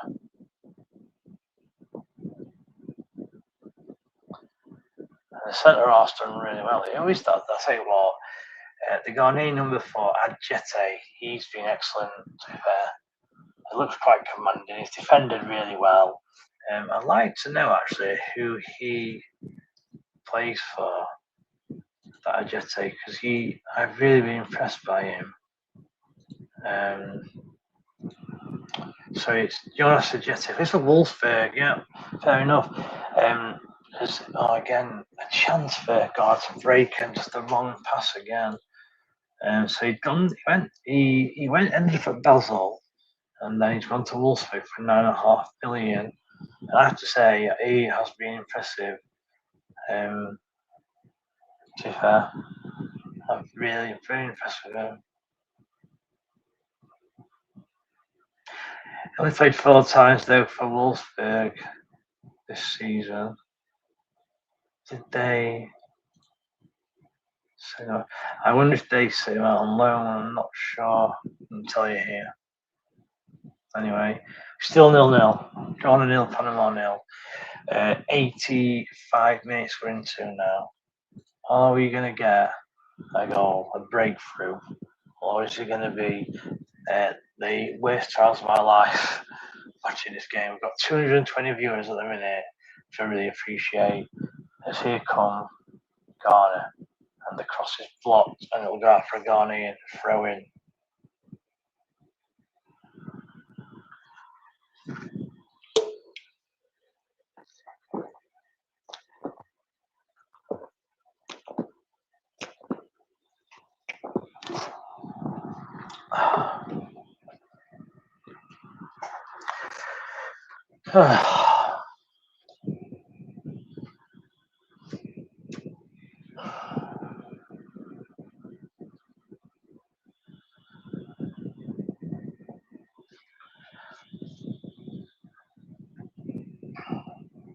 All I would say is Ghana have come into the game gradually in the second half. We aren't really creating anything. They have kind of come into the game a little bit.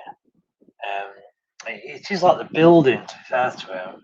It won't surprise me to build into a goal. I mean, here come Panama though, cross into the box, headed away by my favourite player, Adjete, and a shot comes in, but it's straight into the keeper's arms from Ismail.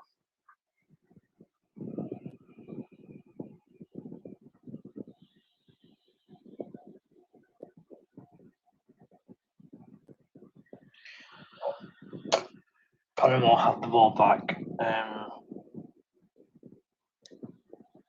centre half.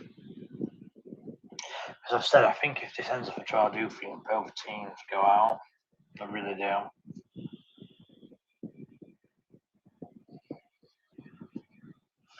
Once again, views this time of night at up to 2 o'clock in the morning on a Thursday morning, Wednesday evening. And the fact I've got 200 of you watching, over 200 is brilliant. So really appreciate the support. Like I said, we're trying to get to follow the channel. So we are doing watch-alongs on most of the World Cup games.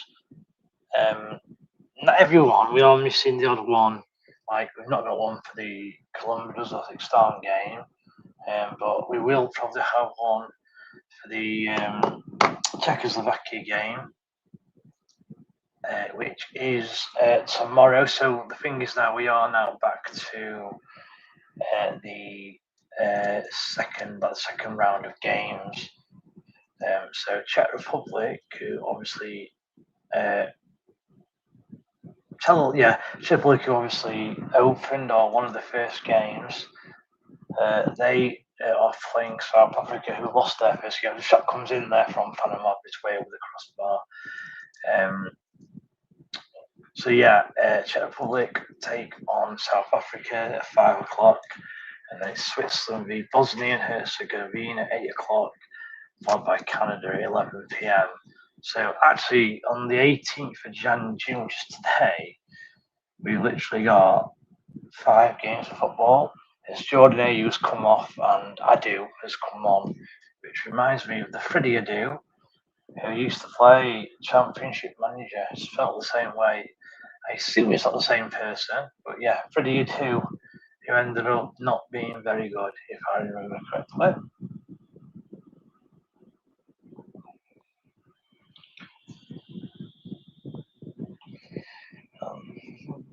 Just a bit of clearing the ball. It's a great pass played out wide left hand side, and Panama attack.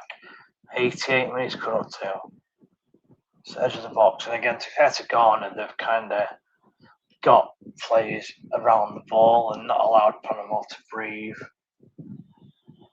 And it looks like it's going to finish 0-0. It really does. As Ghana come forward, a long ball played up to Thomas Asante. It's a great first touch. And Asante, I don't know if that's not a free kick. And again, it's not a foul. The referee does seem to be getting a lot of Panama at the minute. That's a decent tackle. And he's still going to Panama player. Had to come back. Again, Ghana have done well to get on his back. As we still await the first goal of this game.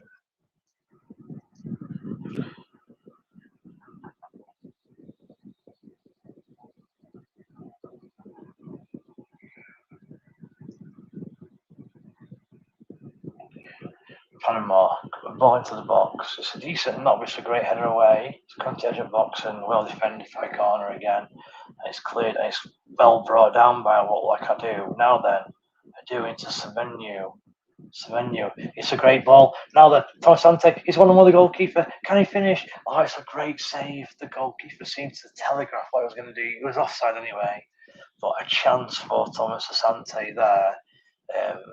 He kind of tried to curl it into the far corner, and the goalkeeper just telegraphed his. And it did look offside. I mean, it wasn't. To be fair to Asante, he bent his run really well. The ball was released from Semenyo too late for me. But that's Ghana's best chance, and obviously it is wasted. I'm not sure how that weren't a foul there to Ghana. Like I said, the referee does seem to have favoured Panama in a lot of the decisions just made as Blackman goes off for Panama. The number 2, the fullback had been booked, so that makes a good decision. And Godoy has come on, and that is Panama's last substitution. So we enter injury time. Let's see what the injury time is. It's not come up on my screen yet. And again, just 6 minutes. The Panama centre half there, he's just cleared it. He's kind of, I'm assuming he's looking for someone up front, and he's just passed it straight to one of the Ghanaian centre halves. This is supposed to be World Cup, this. And here come Ghana, the Leicester winger Fatu. They're trying to create something, but again, Panama pin the ball back. And neither team are really desperate to get the ball forward.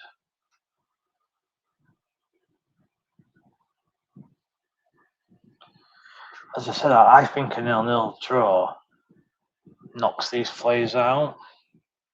As I kind of mentioned earlier, I think Panama was something like 43rd in the world. Ghana are lower down.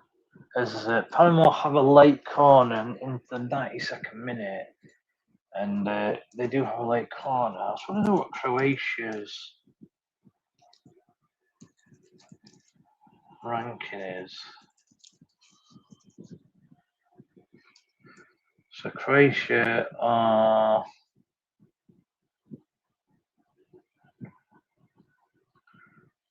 not sure at the minute.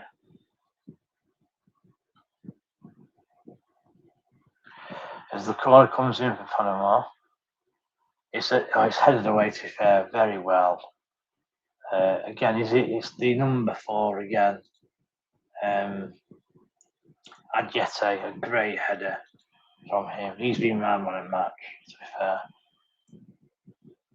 I mean, it's not going to be a forward player, that is for sure. Yes, Croatia 14th rank, so that's the thing really, is Garnier come forward. These two are like, what, 43rd Panama and I think 80 something. The ball's into the box. And Croatia are like 14th, so you'd expect Croatia to beat these teams comfortably. And that's my concern. Yeah, so Croatia 14th, Panama says here 35th. Okay. And then Ghana are 72nd. We've seen low for them, to be fair.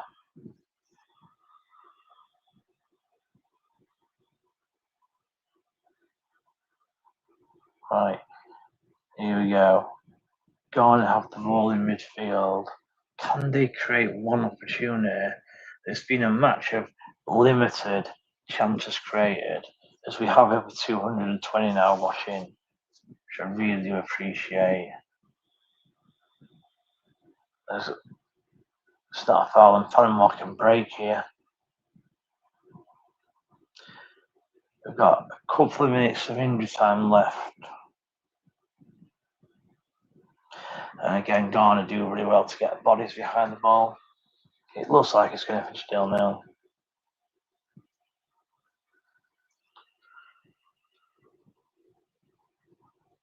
As Panama are actually done, they've got a chance here. Great tackle though. Now then, can they deliver a good ball? No, he can't. It's a ball to the back post and no one's there, and now Ghana can bring it forward. And here we go. And Ghana, here goes. Tom Sante, he's going to get there. And he's beating his man. Now Tom Sante, he's got to the byline. If he can make the right decision here, he can. And it's a goal. Ghana have scored. Ghana have scored in the last minute. 95th minute. It's a great ball. It's great ball through from Semenyo.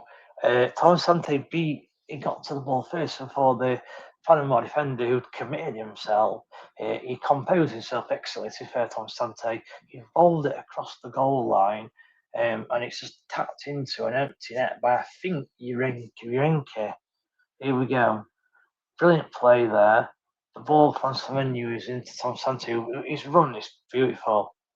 And the Panama defender dives in, he takes his time, and he passes it perfectly. Like I said, I'm not sure if it's Urenke. It's Urenke who taps it into an empty net on the goal line, and God incredibly stalled it. And this is how important the goal is. Ghana will go through with the 3 points. Doesn't matter if they lose to England and Croatia. I think the 3 points will be enough to get them through. And Ghana have done it. There's just not enough time for Panama to come back. Carlos Queiroz is in huge delight. And Ghana have done it. It is Ghana 1. Panama 0.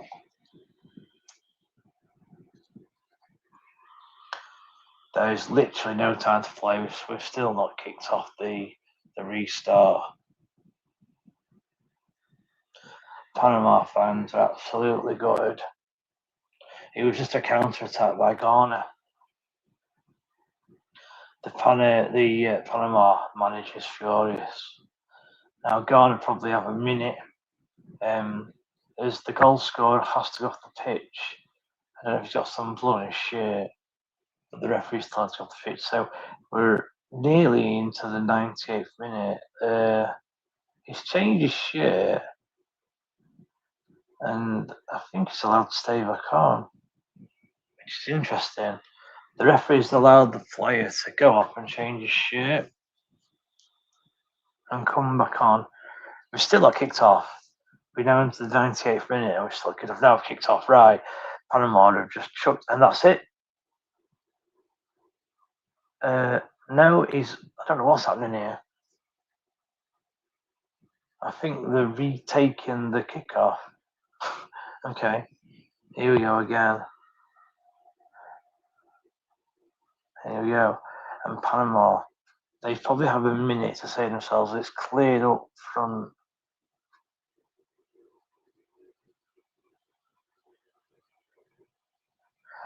It's a throw into Panama now. Can they launch this throw into the box? It's a little bit too far. He can take it now. No, he's going to take it long. Is this Panama's last and only chance? It's not a great throw-in at all. It's and again, Panama have been given a free kick, and to me, it looks like the Panama player has kind of managed to get in front of his Ghanaian player and he's just hit the deck, and the referee's given a free kick. I mean, how that is a free kick, I'll never know. I have to say, Panama have had every decision go for them here. The goalkeeper's gone up anyway for his last free kick. Panama, can they cover an equaliser? I mean, to me, they get an equaliser, they're still not enough. As the cross comes into the box, it's gone to the box. The goalkeeper wins the header, heads it down, and it's a chance for Panama. It's headed down, and the goalkeeper claims, and it's all kicked off. I think the Ghana players are thinking that Panama players caught the goalkeeper, and there's a lot of shoving, pushing, and shoving here. The referee took his yellow card out, so it's going to be a yellow card for someone.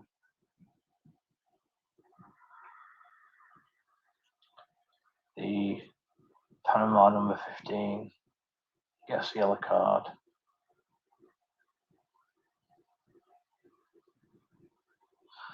A replay of the free kick. The goalkeeper's won the header, and he should do better there. Then it all kicked off. They're still talking. They're still. Is that it? Is that full time? We're into the 100th minute now. As the keeper needs treatment. The keeper's down, needs treatment. We're going into the 100th minute. Not sure if we're going to get time for another attack.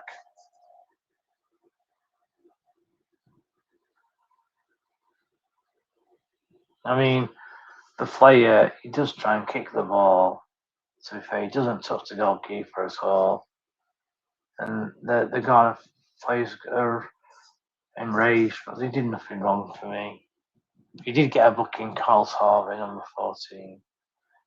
But it does look like Ghana's going to pick up the 3 points and join England at the top of the group. And I'm afraid to say Panama, that's Panama probably out of the competition. They had to win this game. Even a draw weren't good enough for Panama.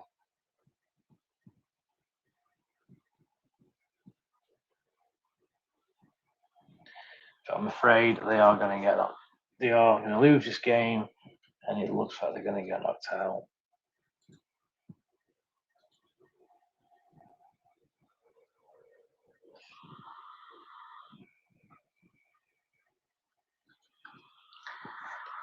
We still play on anyway. We're into the 102nd minute now with the goal kick, or the free kick is taken. The referee still plays on. Ghana have the ball. As they are battling, to be fair, Panama, and Panama's won a free kick. And Panama, they've restart the free kick, and can they get the ball knocked up long? They have, it's gone long. It's a great knock, actually. Can Panama create a chance for themselves? Oh, and they're trying to play a ball inside, and it's just got too much on it. It's gone out for a goal kick, and sure, that's it. Surely, and that is it. It's full time. Ghana have won the game 1-0, and Carlos Queiroz has ran up to the Ghanaian fans and he's celebrating. It looks like he's slipped there, but he is so overjoyed, Carlos Queiroz, with the win.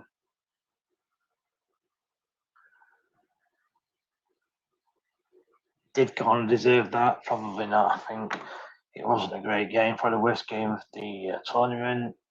If anyone deserved the win, I felt Panama did. But they didn't do enough to win the game. Ghana got the one chance, and you have to say the Coventry City striker, Thomas Sante, he's the difference. He came when he looked lively, he made really good runs. He got in a few minutes earlier and obviously ended up being offside. He got in again. He took his time. He played he held his kind of he held the ball, rolled it across the goal, and Urenki was there to tap the ball in on the line. He couldn't miss, and it was 1-0 to Ghana, and that's pretty much the game. So, an interesting day of football. Although technically we're on the 18th of June, so it's a new day, but we started the day this morning with Spursy Luke, who were flying the flag for KB Toast Talk. Finished Austria 3, Jordan 1. 4 goals in that game, whereas I obviously get the one lucky goal. I didn't see the game myself. I know that Austria were the deserved winners, and let's face it, they should be beating a team like Jordan, who are ranked 63rd in the league. So they finished Austria 3, Jordan 1. Then we had Portugal, which myself and Tom did the live stream, watch along. It finished Portugal 1, DR Congo 1. Portugal took an early lead 5 minutes in. Jan Neves, DR Congo equalised right on half time. Johan Wissa, the Newcastle head player, had a free header in the box and couldn't miss. And Portugal just couldn't do enough to break down DR Congo in the second half. Then with England at 9 o'clock, an average first half performance. They went in at 2-2, and then the second half they were excellent. Were England, they scored 2. They could have scored 5 or 6. Ended up finishing 1-4 Croatia 2, and last but not least, Ghana. Ghana have just played Panama. Not the best of games. Panama probably edged it, but on the counter attack in the last seconds, Ghana got the ball down the line, great ball through by Semenyo. Thomas Asante got to the byline, rolled the ball across the goal, and Urenki couldn't miss and just smashed it in on the line. And just as Dan gets back to them, sorry to leave you hanging, bud, by pouring job. I was robbed this year, and that's about as excited he gets. Thanks for that, Dan. And yeah, that's probably done for this evening, Dan. I hope you have a good day at work. Not sure you're on until you have a good day at work. Unfortunately, you've got no one who is covering the Uzbekistan Colombia game. Don't think no one fancied 5 a.m. I'm not sure if you do, Dan, but no one fancied it, I'm afraid. So yeah, have a good day at work, and I'm going to leave you to it. Again, 224 people watching, which I really do appreciate. Again, it's 2:10 in the morning, when people are due to work. They're due to work tomorrow as well. People getting up at 7, 6 o'clock, etc. So I really do appreciate you watching and staying on. Been an interesting football. Today's game has finished Ghana 1, Panama 0. And as I've always said, don't forget to like and subscribe. Make sure you do subscribe. We're trying to get the subscriptions up. And it also means you get notification when we go live. And as I keep saying, we are going to go live. We are kind of doing a watch on for pretty much 90-95% of all games. So make sure you don't miss out. We should have someone on tomorrow for the Czech Republic game, and then the Switzerland game, and then hopefully the Canada game. But we will let you know. So It's been me a pleasure hosting this game. It's Fish Corner 1, Panama 0. Thanks, KB Taster, for having me. Great day for England who have won the game. Yeah, over and out. Cheers, everyone. Evening, and night.